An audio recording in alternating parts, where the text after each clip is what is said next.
দ্বিতীয় বিশ্বযুদ্ধের সময় জার্মানি এমন একটা অস্ত্র তৈরি করেছিল যেটা ছিল পৃথিবীর ইতিহাসের যুদ্ধক্ষেত্রে ব্যবহার করা সবচাইতে বড় কামান। হ্যাঁ, এতটাই বিশাল যে এটাকে এক জায়গা থেকে আরেক জায়গায় নিতে লাগতো 5টা আলাদা ট্রেন। এখানেই শেষ না, এটাকে চালানোর জন্য প্রয়োজন হতো 4000-এরও বেশি মানুষ। ভাবতে পারেন, শুধু একটা গুলি ছোড়ার জন্যই লাগতো বিশাল প্রস্তুতি আর মাসের পর মাস সময়। আর একবার গর্জন করলে পুরো এলাকা কেঁপে উঠত, মাটি দেবে যেত, যেন পুরো এলাকা জুড়েই ভূমিকম্প সৃষ্টি হতো। আর এই ভয়ঙ্কর অস্ত্রটার নাম শেরার গুস্তাভ। এই কামানটা তৈরি করেছিল জার্মানির বিশাল কোম্পানি ক্রুপ। তাদের লক্ষ্য ছিল একটাই, এমন একটা অস্ত্র বানানো যেটা দিয়ে দূর থেকে শত্রুর সবচাইতে শক্তিশালী কংক্রিট বাংকার, দুর্গ, এমনকি মাটির নিচে থাকা সুরক্ষিত জায়গাগুলো ধ্বংস করে দেয়া যায়। সেই সময় ফ্রান্সের ম্যাজিনো লাইন আর সোভিয়েতদের প্রতিরক্ষা ব্যবস্থা এতটাই শক্ত ছিল যে সাধারণ কামান দিয়ে সেগুলো ভাঙা প্রায় অসম্ভব হয়ে দাঁড়িয়েছিল। আর ঠিক সেই অসম্ভব কাজটাকেই সম্ভব করার জন্য এই দানবীয় কামান তৈরি করা হয়েছিল। এখন একটু কল্পনা করুন, আপনার সামনে এমন একটা কামান দাঁড়িয়ে আছে যার দৈর্ঘ্য প্রায় 47 মিটার, মানে প্রায় 8টা ট্যাঙ্ক একটার পর একটা দাঁড় করালে যতটা লম্বা হয়। শুধু এর ব্যারেলটাই ছিল 32 মিটার লম্বা, আর এর মুখ এত বড় ছিল যে একটা মানুষ এর ভেতর দিয়ে সহজেই ঢুকে যেতে পারত। এটা শুধু বড়ই না, এর সাইজ ছিল আস্ত একটা বিল্ডিং এর সমান। এর পাশে একজন মানুষ দাঁড়ালে নিজেকে খুবই ছোট মনে হতো, যেন একটা পিঁপড়া বিশাল কোনো দানবের পাশে দাঁড়িয়ে আছে। এই কামানটার ওজন ছিল প্রায় 1350 টন, এতটাই ভারী যে এটাকে সাধারণ মাটিতে বসানো সম্ভব ছিল না। এজন্য বিশেষভাবে 4টা সমান্তরাল রেল লাইন তৈরি করতে হতো। 2টা লাইনে বসতো কামানটা, আর বাকি 2টা লাইনে চলতো সেই বিশাল ক্রেন, যেগুলো দিয়ে এর অংশগুলো বসানো হতো। পুরো সেটআপটাই ছিল এক ধরনের ইঞ্জিনিয়ারিং বিষয়, যেটা শুধু যুদ্ধের জন্যই না, বরং প্রযুক্তির সীমা কতদূর যেতে পারে তার একটা জলজ্যান্ত উদাহরণ। এই কামানটা এক জায়গা থেকে আরেক জায়গায় নেওয়া ছিল আরও একটা বিশাল অপারেশন। এটাকে আগে প্রায় 25টা বড় বড় অংশে খুলে ফেলা হতো। তারপর সেই অংশগুলোকে আলাদা আলাদা ট্রেনে করে নিয়ে যাওয়া হতো। এরপর নতুন জায়গায় গিয়ে সেগুলোকে আবার জোড়া লাগানো হতো। আর এই পুরো কাজটা করতে সময় লাগতো প্রায় 6 সপ্তাহ। ভাবুন, একটা অস্ত্র চালানোর আগেই 1.5 মাস সময় লাগে। যুদ্ধের মধ্যে এই সময়টা কতটা গুরুত্বপূর্ণ। এই পুরো প্রক্রিয়ার সময় হাজার হাজার মানুষ কাজ করত। কেউ ট্রাক বসাচ্ছে, কেউ অংশ জোড়া লাগাচ্ছে, কেউ গুলি তৈরি করছে।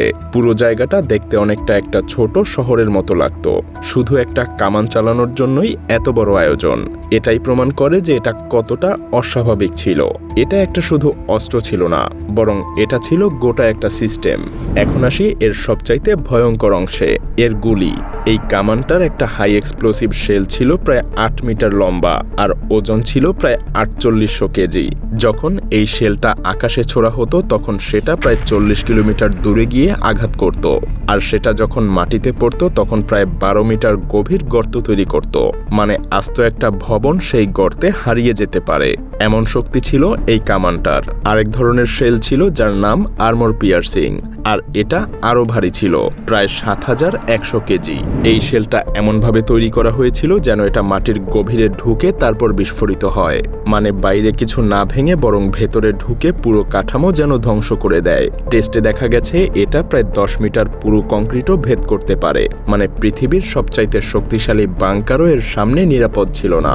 এই কামানটার গুলি এত দূর পর্যন্ত যেতে পারত যে প্রায় 40 থেকে 45 কিলোমিটার দূরের লক্ষ্যবস্তুতে আঘাত করা সম্ভব ছিল। মানে এক শহর থেকে আরেক শহরে বসেই আঘাত করা যেত। সেই সময়ের জন্য এটা ছিল একটা অবিশ্বাস্য প্রযুক্তি, কিন্তু এই শক্তির পেছনে লুকিয়ে ছিল এক বিশাল সীমাবদ্ধতা, যেটা পরে এই অস্ত্রটার ভবিষ্যৎই পাল্টে দেয়। কারণ একটা গুলি ছোড়া এত সহজ ছিল না, প্রতিটা শট ছিল এক একটা আলাদা অপারেশন। আগে ব্যারেল নামাতে হতো, তারপর বিশাল শেলটাকে লোড করতে হতো, তারপর প্রোপেল্যান্ট বসাতে হতো। পুরো প্রক্রিয়াটা ছিল যথেষ্ট ধীর আর জটিল এবং অত্যন্ত সতর্কতার সাথে করতে হতো। ফলে সময় লাগতো অনেক, আর যুদ্ধের দ্রুতগতির সঙ্গে তাল মেলানো কঠিন হয়ে যেত। আর যখন এই কামানটা ফায়ার করত তখন তার শব্দ এত জোরে হতো যে অনেক দূর থেকেও তা শোনা যেত। আশপাশের সব বিল্ডিং এর কাঁচ ভেঙে যেত, মাটি কেঁপে উঠত। অনেক সময় মানুষ বুঝতেই পারত না যে এটা কি বিস্ফোরণ নাকি ভূমিকম্প।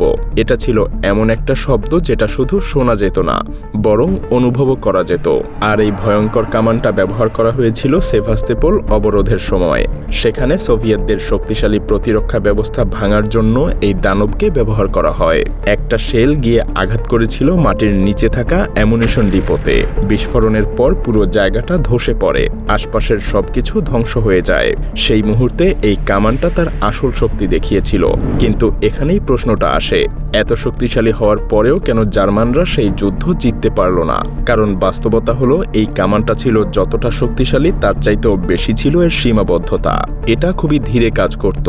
একটা গুলি ছোড়ার পর আবার দ্বিতীয়বার প্রস্তুত হতে সময় লাগতো অনেক, কখনো কখনো ৪৫ মিনিট পর্যন্ত। যুদ্ধের মধ্যে এটা অনেক বড় একটা সময়। আবার প্রতি শটের পরেই রেললাইন বসে যেত।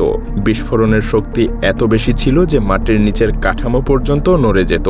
ফলে সবকিছু আবার নতুন করে ঠিক করতে হতো, সময় নষ্ট হতো, পুরো সিস্টেম থেমে যেত। আরেকটা বড় সমস্যা ছিল, এত বড় একটা অস্ত্র লুকিয়ে রাখা ছিল প্রায় অসম্ভব, কারণ শত্রুপক্ষ সহজেই এর অবস্থান বুঝে ফেলতে পারত। ফলে এটা সবসময় ঝুঁকির মধ্যে থাকত।